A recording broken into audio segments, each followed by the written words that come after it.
Is that right? Huh? Is that right? Yeah. It's all right. Joined with, I think. Joined Hi with. guys. Good morning, ladies and gentlemen. Today I am joined with Owen, who you've seen in the recent episode 1 of our client transformation series, and this is going to be episode 2. Owen, how are you feeling about I'm today? good, mate.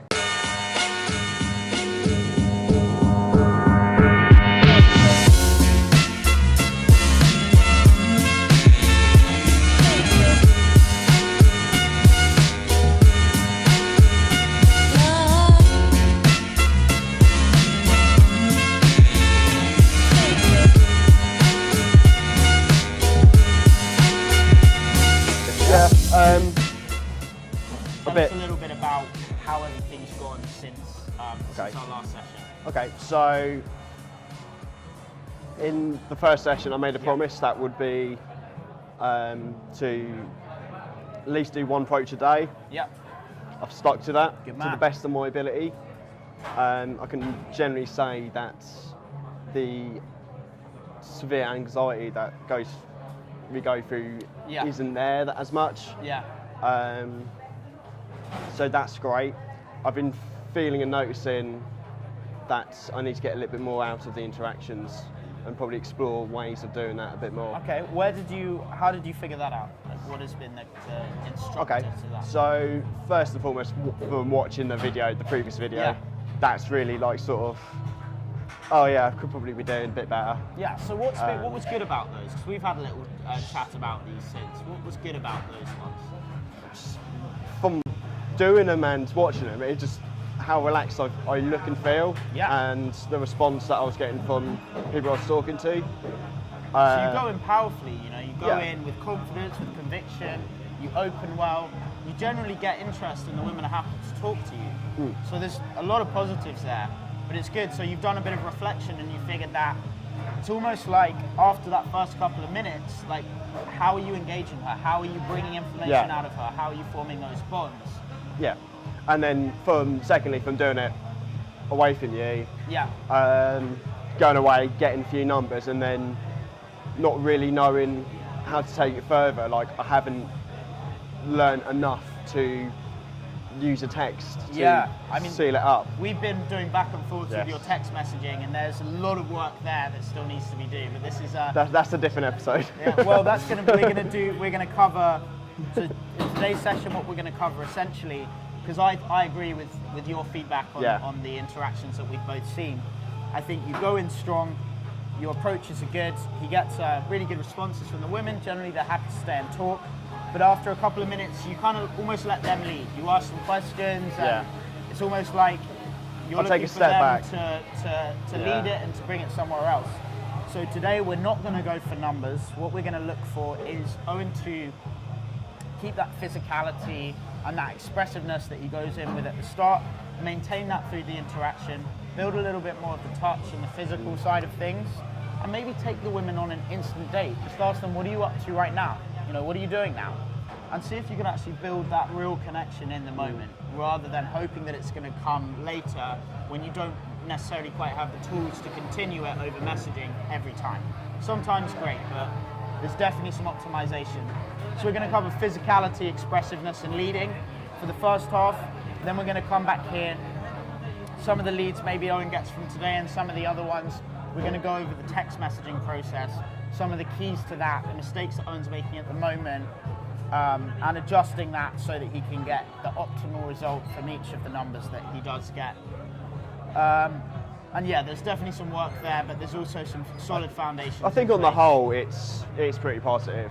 It's just fine-tuning. It's fine-tuning. Spelling's going to be a big one, and we'll go over some ways that other guys who maybe struggle with spelling or dyslexia or something like that can actually send intelligent messages to the girl without having to worry about spelling mistakes and things like that. So yeah, the first part, we're really going to focus on bringing physical contact in and keeping that forward energy. So you're never taking that back seat, you're actually moving things forward, expressing intent and desire. Keep things going. Yeah, so how are we going to do that? How do you think you can get more out of those interactions themselves? I think the main one for me, from where I'm from where my head is at the minute is more the taking interest in what they're doing, asking about them, because from what I've noticed, I'm not doing as much as what I could be of doing. Yeah. That for me is the first one, and then probably try and throw in a bit of touch as well, which would be the next one. I found with this, like, unless I'm really comfortable with someone, I tend to hold off on the touch a bit. Yeah. Or if I'm really drunk, then it's just touch, basically. Correct. Okay. So what we're going to focus on then is some of these more abstract assumptions. Some that are less about, you know, I get the feeling you're from Italy, and more about, I have a feeling you're really creative. Like, do you have like an outlet for all your creative energy? What do you do? Do you draw? Do you make music? Things like that, because you can only get to know someone so well from these objective assumptions. I feel like you're not from London. I feel like you're from Italy. You know, I feel like you work as this. We're going to try and do a bit more personal assumptions. Okay. So, you know, I feel like you are a really creative person, or I get the feeling like you've had a really strange morning. You know, these ones that are actually going to get information out of them. So let's go with the creative one. Let's see what you can get out of that. So I guess everyone's got a bit of creativity. So let's see if you can get out of them what they like to do in their personal time that is a creative endeavor. Just gotta go get my coffee. Yeah? I smell the coffee. You have to guide. I have to guide the interactions towards being more personal and being more cohesive and effective, essentially. And that's going to come, from assumptions about her personal life. You know, like what she likes to do. I get the feeling you like extreme sports. Yeah. I don't know why, you just strike me as the type that would get behind a surfboard and ride a wave in. Again, this is stuff that I've seen you do. Yeah. And I haven't broached on to doing it just yet. Yeah. So. And it is because you're waiting for her to show enough desire in you to feel comfortable doing it. When really you've got to manifest that desire through leading the interaction down that path. So the first one is going to be these assumptions. The second thing we're going to look at is physical contact. So I know it can, if you don't have that connection yet, it can feel a little bit strange being like just touching her and putting your hand on her back. So I think we discussed this before, but what's a really easy way to introduce physical contact? The way that I've started doing it is if they've got hands, for instance, if they've got a ring, if they've got funky nails, I'd like grab their hands like, that's a really cool ring. That's the ways I've started doing it. Also, if there's something interesting going on, I was like, what's that over there? Like, just sort of little subtle ones. Yeah, that's a good one. So again, the handshake is always the first sort of point of contact. Shake the hand. One thing you can do... Do you want my hand? One thing you can do, particularly when it's cold, is you can say, hi, nice to meet you. And you turn your hand so that instead of like a business handshake like that, you hold it like this, and then you can say, wow, you have really cold hands, you have terrible circulation. Ow, it's burning me. You know, little things like that. So you can take the hand and play with it. Hand. So instead of just, you can hold it, look at her, and like hold it a little bit. And that's a good test of how comfortable she is with physical contact initially. So handshake would be a good one. Obviously the weather's cold, so it's going to be cold. If her hands are warmer than yours, or if she's wearing gloves, then you can hold on to it and be like, I'm just holding your hand. Stealing your heat. I'm just using you. I'm just using you for your good circulation. If it's colder than yours, then you can be like, wow, you have really bad circulation. Look at this. This is freezing, and you can rub it. Again, the ease with which you can sort of feel comfortable doing that is going to make her be okay with you doing it. Does that make sense? If you grab her hand and you're really casual with it, and you can look around whilst holding her hand and play around a bit, and she's going to feel really comfortable. If it's a little bit more stilted and you're a little bit hesitant, then that contact's not going to feel as loose and free. As you brought up, the second way to do it is going to be if you're at a bus stop or something and you're like, the weather's beautiful, you can just say, hey, we're so lucky at the moment. London's looking amazing. It may be cold, at least the sun's out, you know? Or if there's a crazy person over there, you can be like, oh my God, look, don't worry, I'll protect you from him. If he comes any closer, I'm going to put you in my backpack and I'll run us away from him. So again, directing the focus away, and then you put the hand on. Yeah. If I don't direct the focus away, then it's like this. Look at that homeless person. And it feels weird. So it's all about directing conscious focus in another direction, so subconsciously that contact doesn't feel too strange.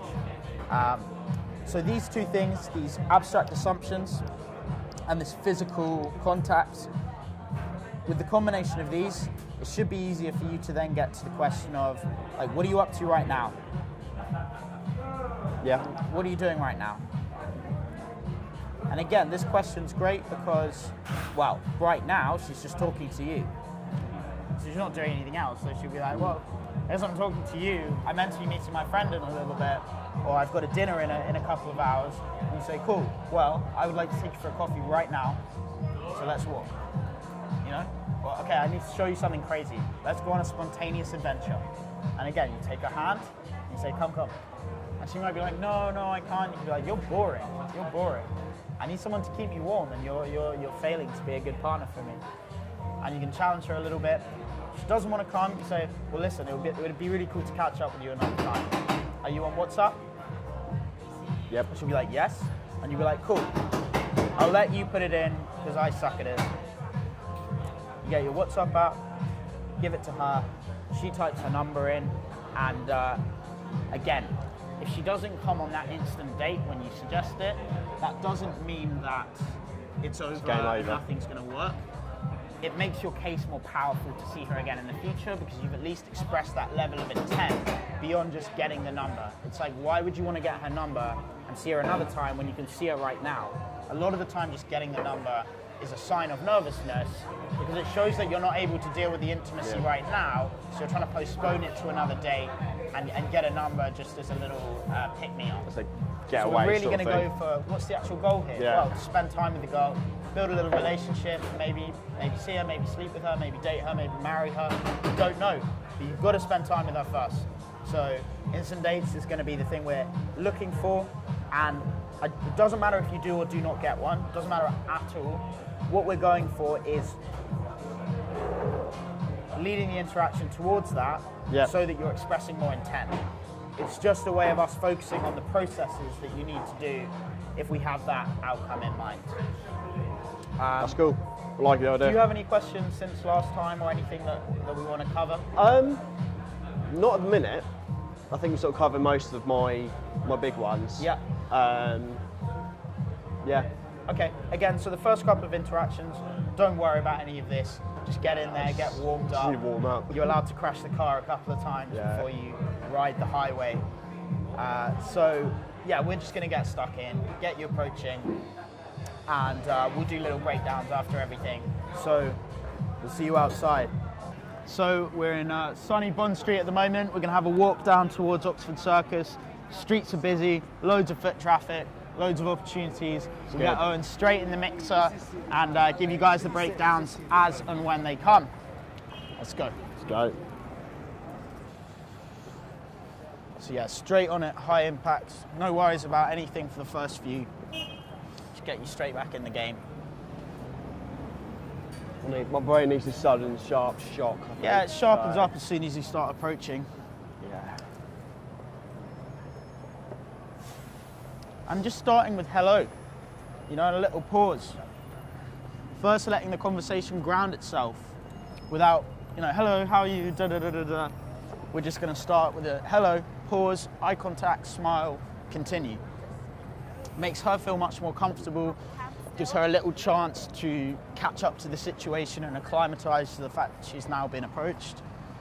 And it generally lets the interaction continue along a very relaxed route, rather than being so jittery and nervous.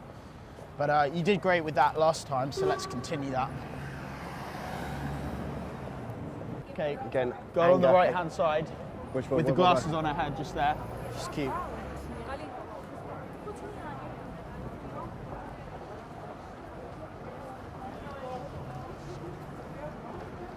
Excuse me. You scared me. Did not mean to do that. Just wanted to say I saw you and I thought you looked quite nice. Oh, thank you.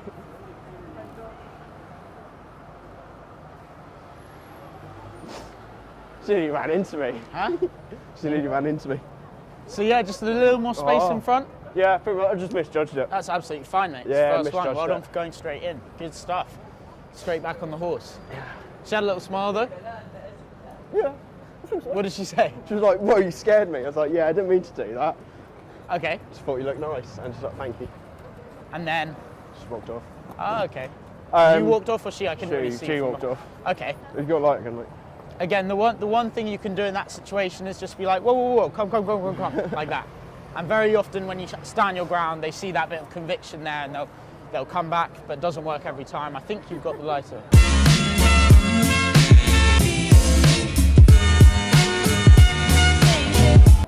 Random, but you saw you walking down.